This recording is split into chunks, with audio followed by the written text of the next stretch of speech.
பற்றிய செய்தி அழிந்து போகிறவர்களுக்கு மடமையே, ஆனால் மீட்பு பெறும் நமக்கோ அது கடவுளின் வல்லமை. 1 கொரிந்தியர் 1:18 இறைவசனம். ஆம், இயேசுவில் உயிர்ப்பு நம்பிக்கை கொண்டிருக்கும் எவருக்கும் மீட்பின் சின்னம் தான் திருச்சிலுவை.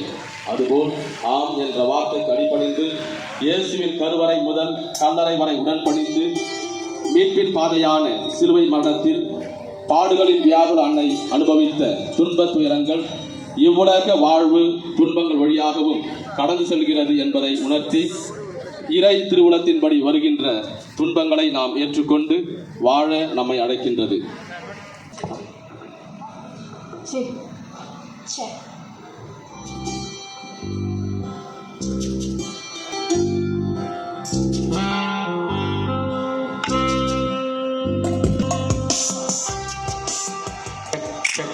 தந்தை மகன் தூய ஆவியாரின் பெயராலே ஆண்டவரின் பெயரால் நமக்கு உதவி உண்டு. ஆண்டவர் உங்களோடு இருப்பாராக. மன்றாடுவோமாக. என்றும் வாழும் எல்லாம் வல்ல இறைவா, மனிதரை மீட்க மனு உரி எடுத்த உன் திருமகனின் அடையாளமாய் அமைந்து உமது கனித அன்பை நினைவூட்டும் இந்த திரு சிலுவையையும் எங்கள் அன்னையை மகிமைப்படுத்த அமைக்கப்பட்டுள்ள தூய வியாகுல அன்னையின் கெபியையும் ஆசீர்வதித்து புனிதப்படுத்தி அருளும். இத்திரு சிலுவையும் அன்னையின் கெபியும் மக்களுக்கு நம்பிக்கை வாழ்க்கையின் சின்னங்களாக அமைவதாக. தங்கள் பக்தி முயற்சிகளால் உம்மை மகிமைப்படுத்தும் அனைவரும் இவ்வாழ்வில் உமது அருளை பெற்று மறுவாழ்வில் முடிவில்லா மகிமை அடைவார்களாக. எங்கள் ஆண்டவராகிய இயேசு கிறிஸ்துவின் வழியாக உம்மை மன்றாடுகின்றோம். இப்பொழுது கல்லறைக்கு உள்ளே எழுப்பப்பட்டிருக்கிற திருச்சிலுவை கெபியை நம்முடைய மறைமாவட்ட பேராயரின் பதில் குரு பாசத்திற்குரிய தந்தை தும்மா அவர்கள் தீர்த்தம் தெளித்து புனிதப்படுத்துவார். அருட்தந்தை பி. சார்ல்ஸ் அவர்கள் தூபமிட்டு திருச்சிலுவையை மைமைப்படுத்துவார். இப்பொழுது தந்தையர்கள் உள்ளே செல்கிறார்கள். அதைத் தொடர்ந்து புதிதாக அமைக்கப்பட்டிருக்கிற வியாகுல அன்னையினுடைய திருக்கெபியை நம்முடைய பாசத்திற்குரிய மறைவட்ட முதன்மை குரு அருட்தந்தை MLA போஸ்கோ அவர்கள் தீர்த்தம் தெளித்து அர்ச்சிப்பார். நம்முடைய பாசத்திற்குரிய தந்தை பீட்டர் ஜெரால்ட் அவர்கள் சிறப்பாக வியாகுல அன்னையின் திருச்சுரூபத்திற்கு தூபமிட்டு அதை புனிதப்படுத்துவார்.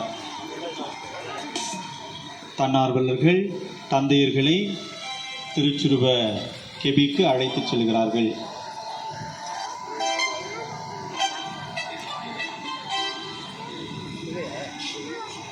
புனிதப்படுத்தப்படுகிறது.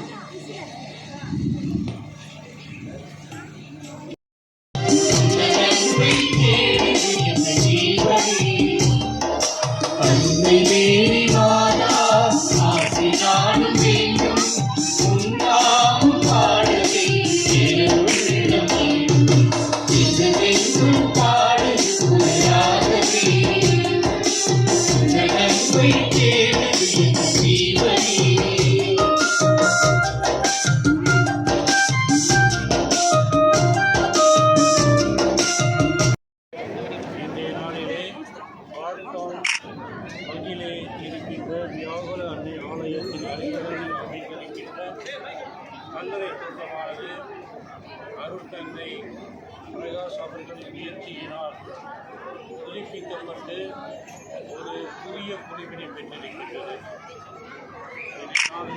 அதை மந்திரித்து இறைவனுக்கு அர்ப்பணித்திருக்கின்றோம். இந்த நிகழ்வானது ஒரு வரலாற்று நிகழ்வாக இருக்கின்றது. காரணம், இந்த கல்லறை தோட்டம் பல ஆண்டுகளாக இங்கு இருக்கின்றது. அதை பொறுத்தவரையில் இது இன்றைய தினம் பொதுக்குறைவு அடைந்திருப்பது வரலாற்று நிகழ்வு என்பதில் எல்லளவும் சந்தேகம் கிடையாது. அதற்காக உதவிய நண்பர்களுக்கும் உறுதுணையாக இருந்த அனைத்து நல்ல உள்ளங்களுக்கும் எங்களுடைய நன்றியை தெரிவித்துக் கொள்கின்றோம். அதோடு இன்றைய தினமானது கிறிஸ்தவர்களாகிய எங்களுக்கு எங்களுடன் வாழ்ந்து இறந்த மனிதர்களை நினைத்து அவர்களை போன்று நாங்கள் நல்ல மனித வாழ்க்கை, மனித நேயம் நிறைந்த வாழ்க்கை, கிறிஸ்துவின் அன்பு வாழ்க்கையை நடத்துவதற்கு கொண்டாடப்படுகின்ற விழா. அந்த விழாவிலே வந்திருக்கின்ற இந்த பங்கி மக்களும் சில பங்கிலிருந்த வந்திருந்த மக்களும் நல்ல விதமாக பங்கு பெற்று பயனடைகின்றார்கள். எனவே இந்த விழாவானது சிறப்பான விழாவாக அமைந்திருக்கின்றது. எல்லோருக்கும் என்னுடைய நன்றியையும் பாராட்டு தெரிவிக்கிறேன். முக்கியமாக ஊடக நண்பர்களுக்கு என்னுடைய நன்றி. லோகத்தில் எல்லாம் உடனடியாக நடக்கின்றது. எனவே உங்கள் மணி சிறக்க வேண்டும்.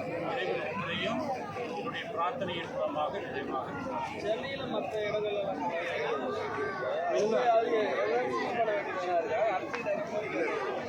கோரிக்கின்ற சமயத்தில்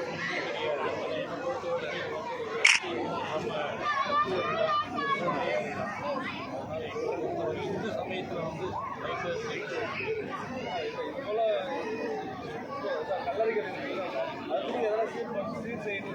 இல்லை அதுக்கு வந்து இடம் அந்த வகையில் எல்லாருக்கும் எல்லா விதமான வீழ்ச்சி இருக்காது. வீழ்ச்சி இருக்காது. சரியா?